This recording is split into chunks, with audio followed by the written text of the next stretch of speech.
Happy birthday! Take good care of this gift, okay? Thanks, Dad. A man hands a gift to a young girl, who accepts it with a smile. A woman, seemingly the mother, watches them fondly.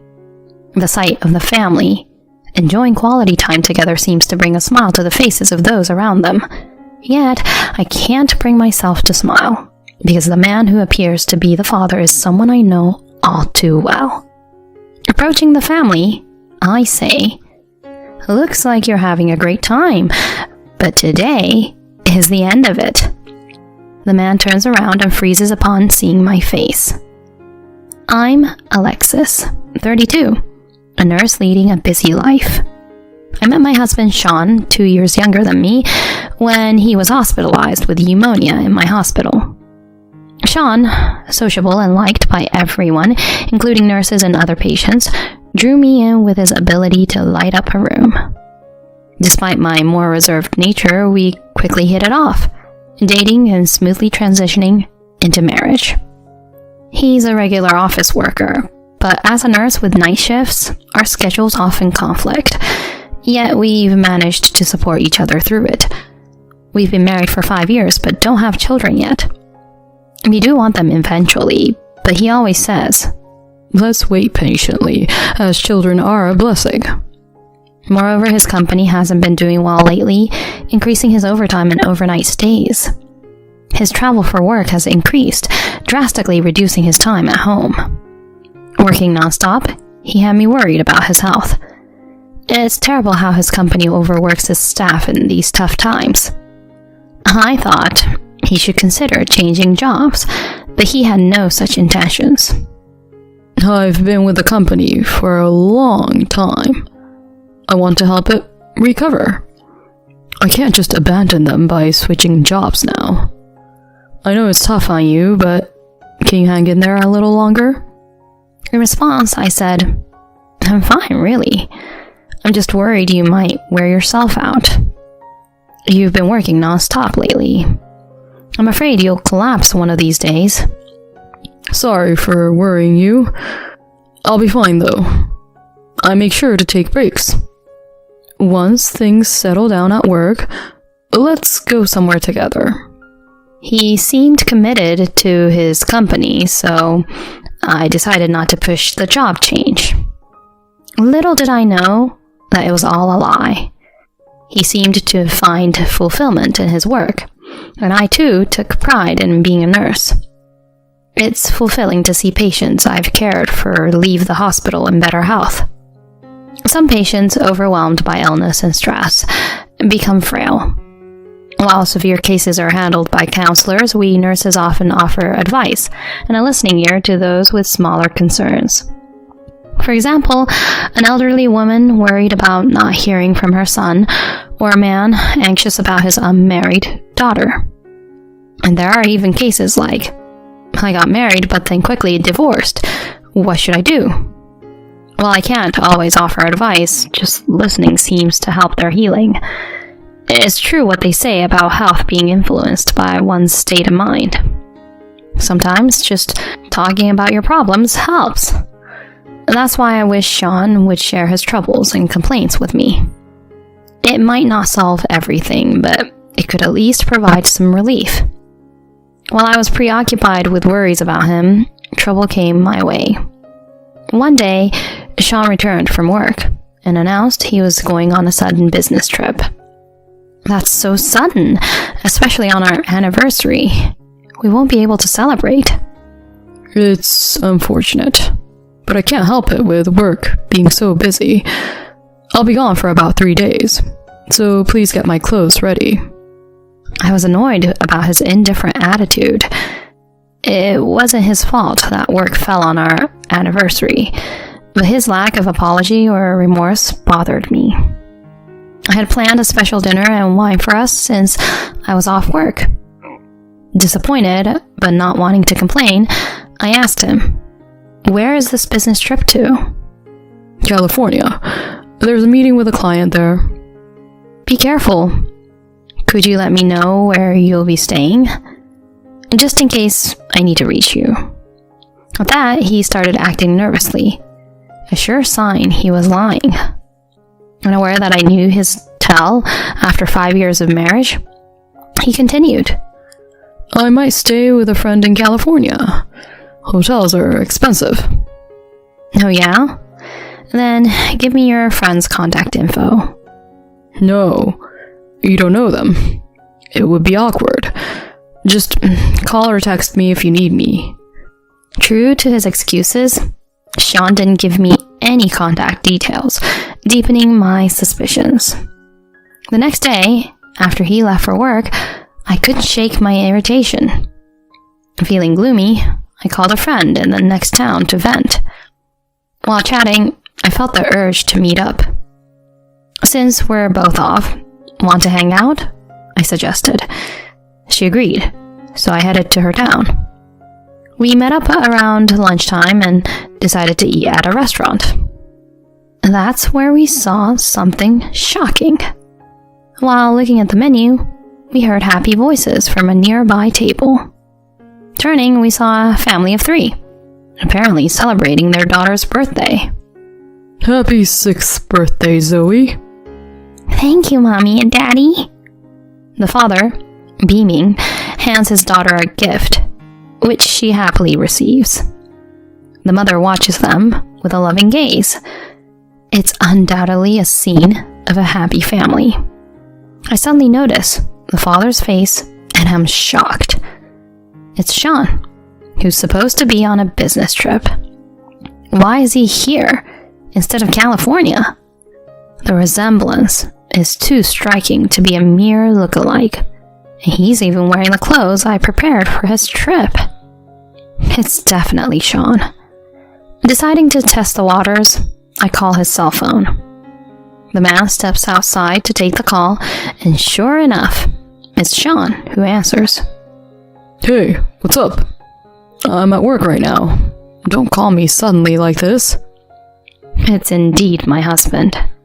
That jerk. I had so much to say, but I held back. Sorry, just checking if everything's okay over there in California. How is it? Yeah. It's warm here. Sean lying so easily. He said he was busy with work and quickly hung up, returning to his table. I was at my breaking point. Unforgivable. I approached the family's table and said, "Looks like you're having a good time. But today is the end of it." Sean turns pale as he sees me. Meanwhile, the girl's mother looks at me, puzzled. Who are you? What do you mean by the end?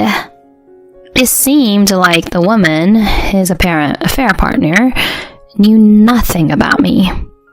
The girl looked equally puzzled. Sean said nothing, just hung his head in shame. I wanted to confront him right there. But considering the other customers and not wanting to spoil the innocent girl's birthday, I decided to let it go for now. Oh, sorry, my mistake. You have a lovely family. Happy birthday, young lady. I left the restaurant with my friend, who also knew Sean, and glared at him. We pretended to leave, but waited outside for them. After about 30 minutes, they came out, the woman and girl, happily talking about the present. Sean forced a smile, but it seemed strained. My friend and I discreetly followed them. They eventually entered a large, fancy house with a big yard. It appeared they lived there. What was his relationship with them, and how had they met? I wanted to confront him immediately, but restrained myself for the sake of the girl. We have other things to prepare, so we decided to head back. My friend was even angrier than me about the situation. I'm in shock by his betrayal, but hearing my friend call Sean the lowest of the low lifted my spirits a bit. She offered to be there for me when we have our talk.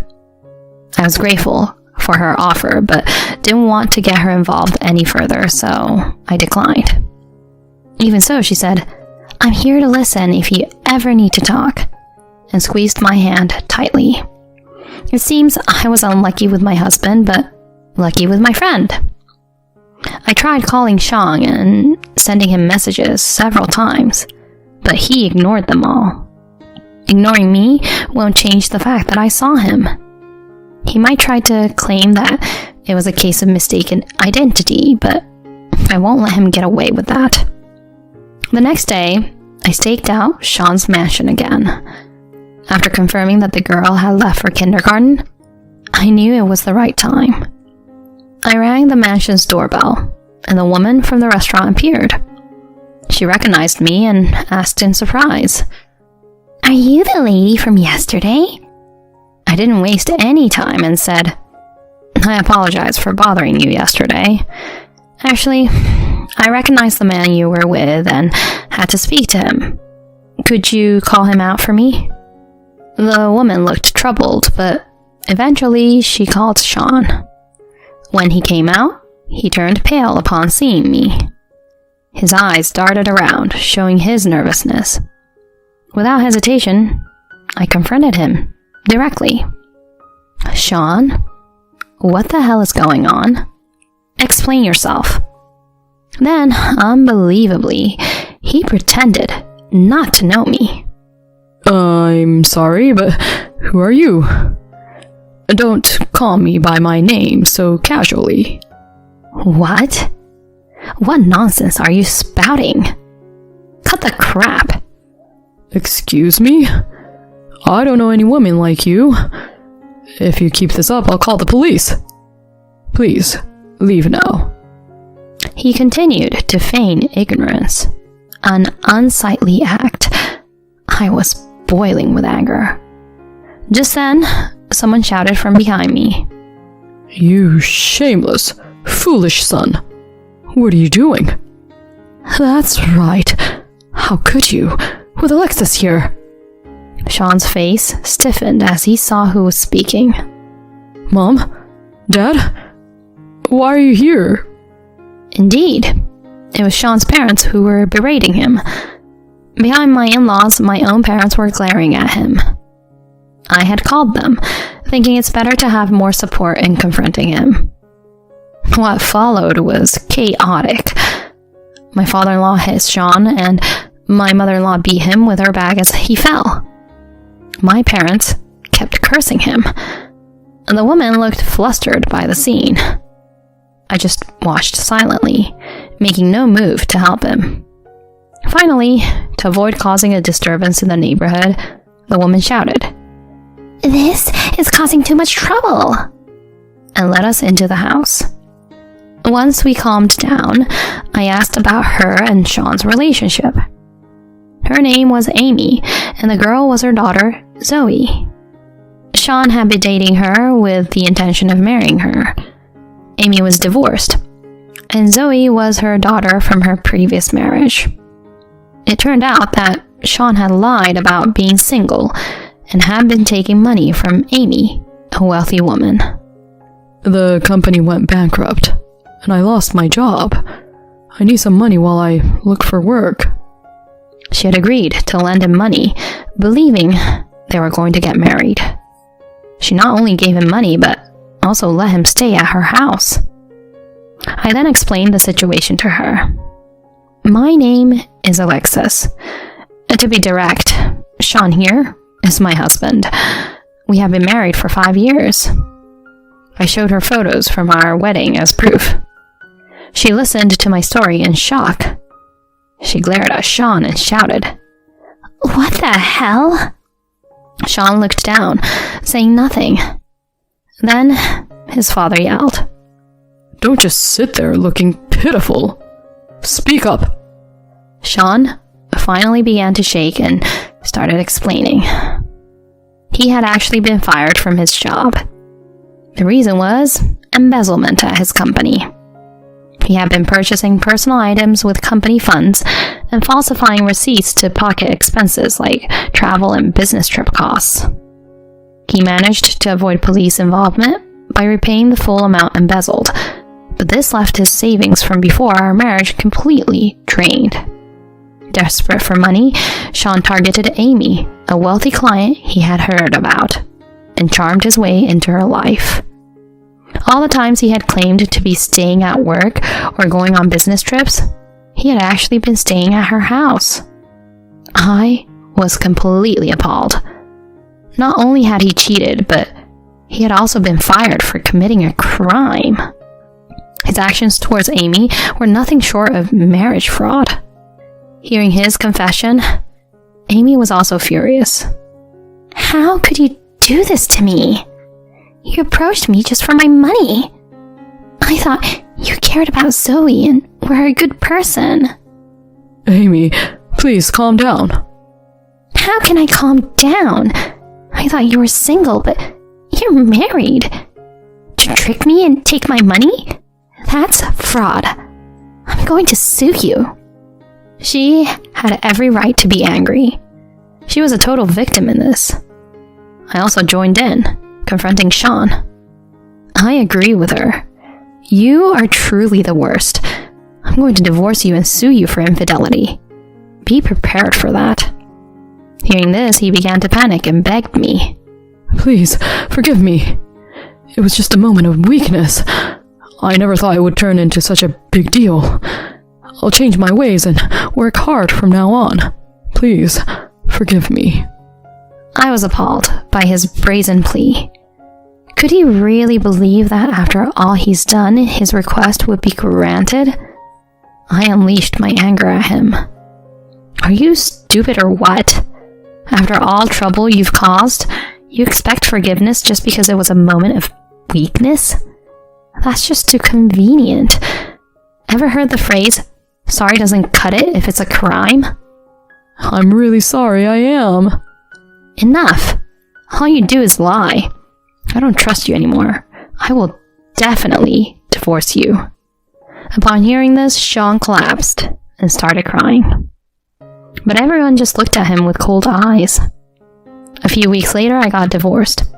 I kicked him out of the house and demanded alimony. He was taken into custody by the police and found guilty of fraud. Amy also sued him for alimony. After being released, Sean ended up living in a rundown trailer, working all hours to pay off the alimony in installments. Disowned by his parents, he had nowhere to return to. I hope he truly reflects on his wrongdoings. As for me, I returned to my carefree single life. I thought I'd had enough of marriage for a while, but something interesting happened a year after the divorce. An elderly woman, a former patient I had counseled, said to me, "I would really like you to marry my son." I'm still thinking about it, but it seems like life is going to be interesting.